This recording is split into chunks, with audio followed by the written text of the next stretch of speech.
مرحبا بكل المتابعين الكرام. نوافيكم بأحوال طقس الجزائر أو بنشرية خاصة لدرجات الحرارة وحالة البحر خلال يوم غد الأربعاء 29 جويلية 2026.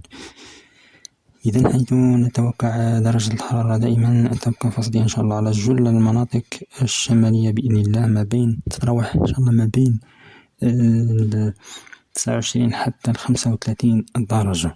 أما المناطق الصحراوية فمن الغرب إلى الشرق راح تتراوح إن شاء الله ما بين 42 إلى 47 درجة.